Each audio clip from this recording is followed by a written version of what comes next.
Resident Evil Requiem is a game that's been officially announced with the trailer. Obviously everyone is excited and I am excited as well, and everyone is sharing their thoughts about the game and their theories.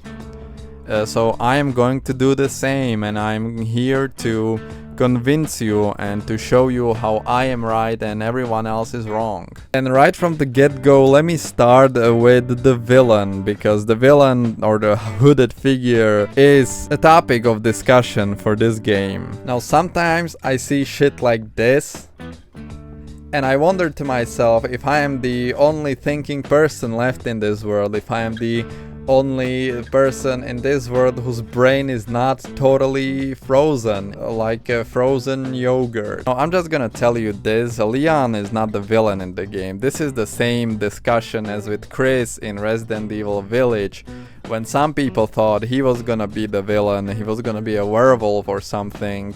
And that's just never gonna happen. Leon is never going to be the villain. He's one of the he's the most popular character in the franchise. No way Capcom is going to turn him into a villain. And if you for a second believed that he might be a villain in this game, then I think you're just beyond redemption. I think there is no help for you. I think your rights should be stripped away. Now, could Leon be in the game? Yeah, sure, he might, because again, he's the most popular character in the franchise and he has not really been in any mainline entry game since Resident Evil 6. Now, I would rather see Jill, because she was absent for a longer time than Leon, but she might be in the game as well. As I was saying, for the entire time of the wait for Resident Evil 9, I think Jill is definitely going to be there. But if they are there, I think and I hope they would not be there in a large capacity. At least I hope Leon is not going to be there in a large capacity, because we had him in like the remakes recently, so I don't think he necessarily has to have a big role there.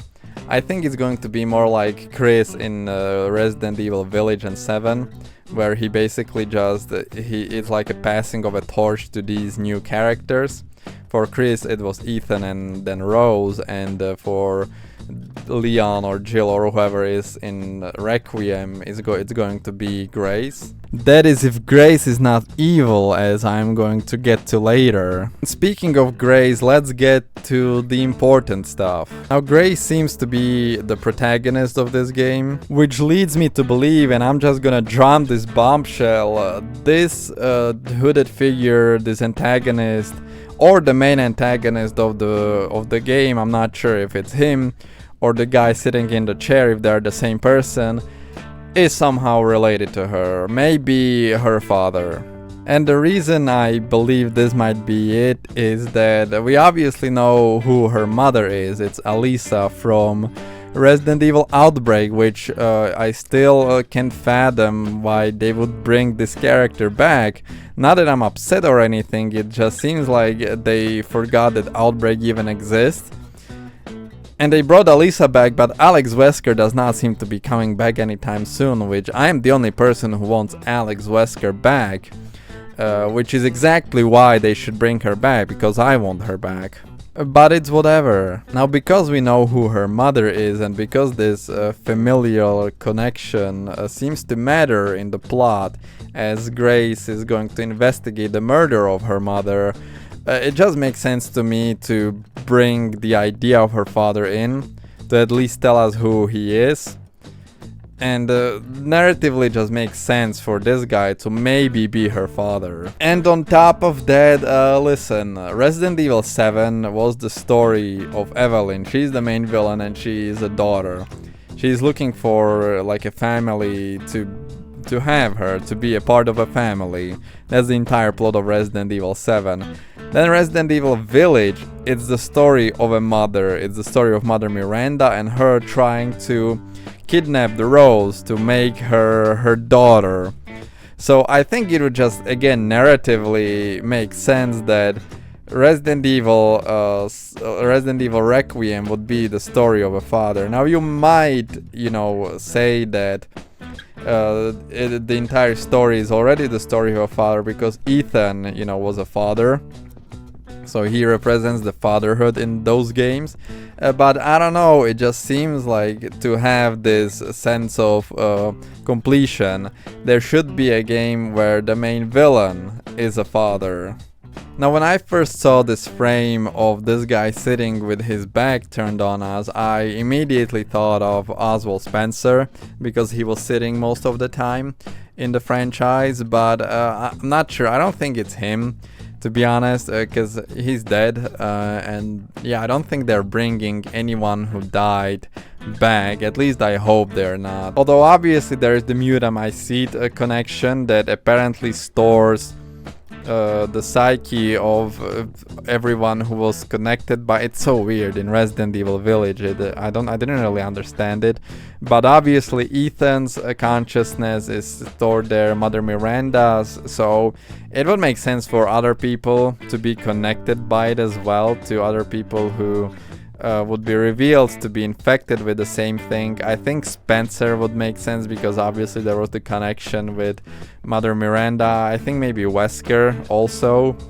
but who knows. And obviously it's also important to remember that Village, the DLC, takes place technically in the future, because Rose is already grown up there. I'm not sure how old she is, but it takes place in the future. It takes place after Resident Evil Requiem, so we know that Chris is for sure alive, which is why I don't think he will be in this game. He's more connected to the Rose and Ethan story, to the Winter story, so I don't think the Ashcroft story will really be connected that much to Chris as maybe any other character. However, the connection to Village that I would like to be continued is the ending of the base game, where Chris is basically confronted with something, some bioweapon or something that the BSAA is using, and I'm going to get to how it may connect to this game right now. Grace is a clone. And I know that might sound insane, but listen to me. Grace seems to have some flashbacks that are about her mother, her death, and what happened to her. But why would she have those when she's not her mother?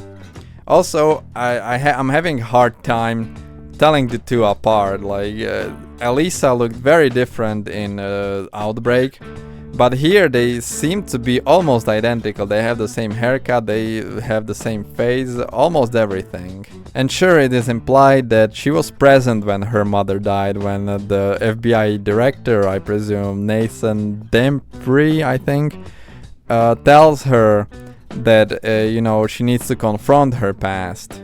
But still, for those two to look so identical, I even at first thought that this was not even Alyssa, that was just Grace, which it might still be her.